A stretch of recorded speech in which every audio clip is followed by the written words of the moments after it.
शेषनाग कैसे बना भगवान विष्णु की आरामशया, क्या है उसका गरुड़ से कनेक्शन? पढ़े दिलचस्प कहानी। हिंदू धर्म में कई सारे देवी देवताओं का जिक्र है। इन हर एक देवी देवताओं से जुड़ी बहुत सी कहानियां भी हैं। एक बात यदि आपने नोटिस की हो तो इनके पास अपना एक विशेष वाहन भी होता है। जैसे गणेश जी का वाहन चूहा है तो शिव जी का नंदी बैल है। इसी कड़ी में भगवान विष्णु का वाहन गरुड़ पक्षी है। जब से गरुड़ को विष्णु जी के वाहन का दर्जा प्राप्त हुआ है तब से उसे पक्षी राज भी कहा जाने लगा है।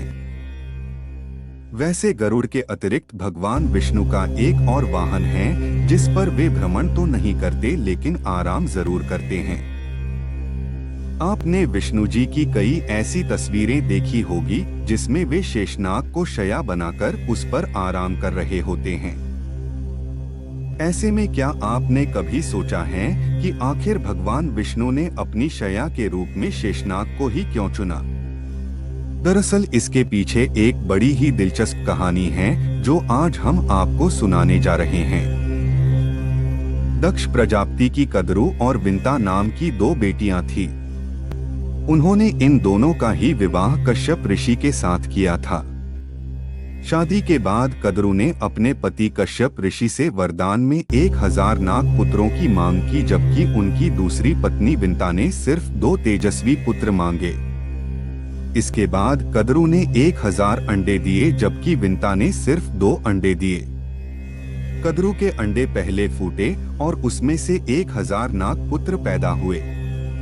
इस बात से उतावली होकर विंता ने समय से पहले ही अपना एक अंडा फोड़ दिया, लेकिन उसमें से जो बच्चा निकला उसका नीचे का धड़ ही नहीं था। बच्चे ने क्रोधित होकर शाप दिया कि तुमने कच्चे अंडे तोड़े, इसलिए अगले 500 वर्षों तक तुम अपनी सौत कुदरू की दासी बनकर रहोगी। साथ ही बच्चे ने कहा कि अब अगले अंडे को अपने आप ही फूटने देना। इससे जो तेजस्वी बालक पैदा होगा वही तुम्हें शाप से मुक्ति दिलाएगा। इसके बाद अरुण नाम का वो बालक उड़कर सूर्यदेव की शरण में गया और उनके रथ का साथी बना। गरुड़ ऐसे बना विष्णु जी का वाहन। इसके कुछ समय बाद विंता का दूसरा अंडा फूट और उसमें से अद्वितीय गति और तेजस वाला पुत्र गरुड़ निकला।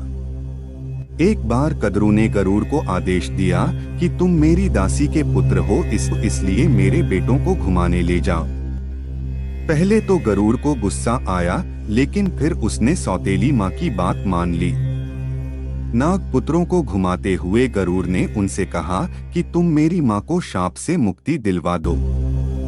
इस पर नागों ने कहा कि यदि तुम हमें अमृत लाकर देते हो तो ऐसा संभव है। फिर गरुड़ ने इंद्र सहित कई देवताओं को पराजित किया और अमृत छीन लिया।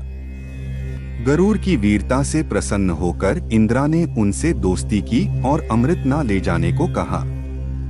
इस पर गरुड़ ने कहा कि मैं बस अमृत वहां रखूंगा और माँ को शाप से मुक्त करूंगा, इसके बाद आप चाहे तो इसे वापस ले जा सकते हैं। इसी बीच गरुड़ की भेंट विष्णु जी से भी हुई। उनसे प्रसन्न होकर विष्णु ने गरुड़ को वरदान मांगने को कहा। गरुड़ ने फिर उनका वाहन बनने की इच्छा जाहिर की और इस तरह वे भगवान विष्णु के वाहन बन गए। शेषनाग ऐसे बना भगवान विष्णु की शया।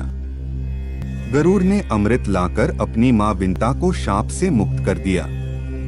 चूंकि गरुड़ को ये अमृत अपने मित्र इंद्र को वापस लौटना था, इसलिए उन्होंने इसे कुशा के आसन पर रख दिया ताकि नाग भाई इसे ना पी सके।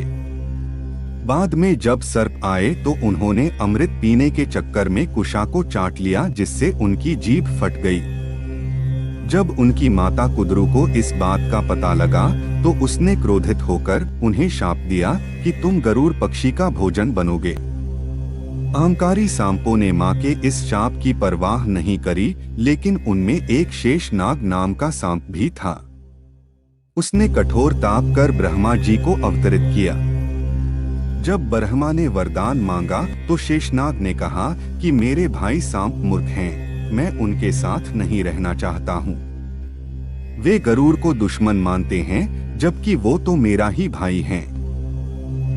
शेषनाग की इस बात को सुन ब्रह्मा प्रसन्न हुए और उन्होंने वरदान में शेषनाग को भगवान विष्णु की आराम शैया बना दिया ताकि उनका ध्यान भंग ना हो। वीडियो पसंद आई हो तो हमारे चैनल को सब्सक्राइब करें और नोटिफिकेशन बेल को ऑल पर सेलेक्ट करें।